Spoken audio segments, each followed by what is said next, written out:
এই দেশের মানুষ খুব বেশি অস্থির, বাংলাদেশের মানুষ খুব বেশি অস্থির। আমি পৃথিবীর অনেক দেশে ঘুরেছি, সেখানে দেখেছি মানুষজন খুব ধীরস্থির ভাবে কাজ করতে পছন্দ করে। সুপার শপে যদি কিনতে যায়, they maintain the queue in super shop.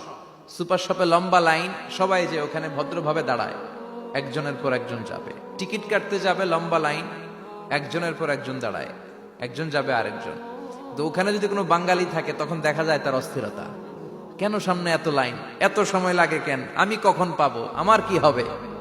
অস্থিরতা আছে না নাই?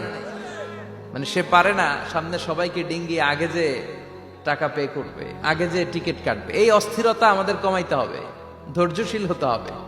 গোটা বিশ্বব্যাপী আমাদের এই বাংলাদেশের মানুষের এই বদনাম যে আমরা অস্থির প্রকৃতির, আমরা ঠান্ডা মাথায় ভাবি না।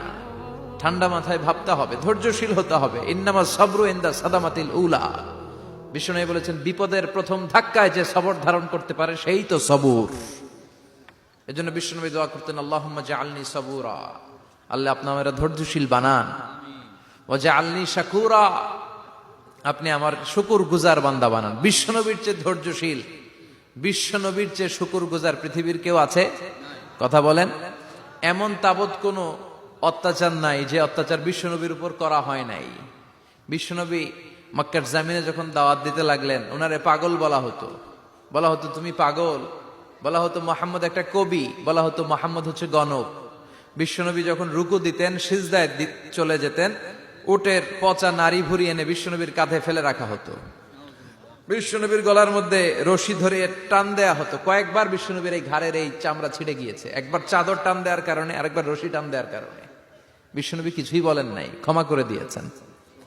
যেই মক্কার শত্রুরা বিশ্বনবীকে মক্কা থেকে বিতাড়িত করেছেন, এবং যেই রাতে উনি হিজরত করলেন, মাইগ্রেট করলেন, উনি কেঁদে কেঁদে বারবার মক্কার দিকে ফিরে তাকায়, আবার যায়, আবার ফিরে তাকায়। মাতৃভূমির মায়া ছাড়তে পারছেন না, আর বলছিলেন, মক্কা তো আহাব্বুল বিলাদ ইলাইয়া, মক্কা আমার কাছে সবচেয়ে প্রিয় শহর। লাউলা উখরিজতু লামা খরাজতু মিনহা, আমার যদি বের করে না দেয়া হতো এই শহর থেকে, আমি কোনোদিন এই শহর থেকে বেরোতাম না। এত ভালোবাসতেন বিশ্বনবী মক্কাতুল মুকাররমাকে।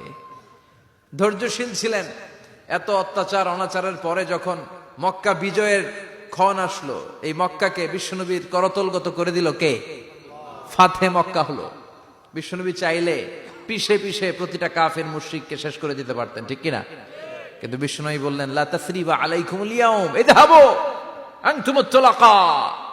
কোন রিভেঞ্জ চলবে না আজকে, কোনো প্রতিশোধ নাই। একেবারে বড় যুদ্ধাপরাধী যারা, মারাত্মক যারা অফেন্স করেছে, তাদেরকে শাস্তির আওতায় আনা হবে, বাকি সবাইকে আমি ক্ষমা করে দিলাম। In the long history of the world, there is no instance of magnanimity and forgiveness which was showed by our beloved Prophet Muhammad when all of his enemies laid under his feet and he forgave them one and all. পৃথিবীর গোটা পৃথিবীর ইতিহাসে এরকম নজির কোথাও পাওয়া যায় না, যাকে এত অত্যাচার করে বিতাড়িত করা হয়েছে, নির্বাসন দেয়া হয়েছে, হিজরতে বাধ্য করা হয়েছে। তিনি যখন ওই শহরকে আবার বিজয় করলেন, কাউকে আঘাত করলেন না, আগুন জ্বালিয়ে শহরটাকে জ্বালিয়ে দিলেন না, ওদের বংশকে নির্বংশ করলেন না, বরং মুচকে হেসে উনি বললেন, যাও ক্ষমা করে দিলাম। কি ধৈর্যশীল ছিলেন। আবার দোয়াও করতেন, আল্লাহুম্মা জাআলনি সাবুরা, আল্লাহ আপনি আমার ধৈর্য বাড়ায় দেন। ওয়া জাআলনি শাকুরা, আপনি আমার শুকরগুজার বানান। ওয়া জাআলনি ফি আইনি সাগীরা, আল্লাহ আমার চোখে আপনি আমারে ছোট বানান। ওয়া ফি আ'ইউনিন নাসি কাবীরা, আল্লাহ মানুষের চোখে আপনি আমারে বড় বানান। কি মানুষ ছিল, নিজের চোখে নিজে ছোট থাকতে চাইতেন।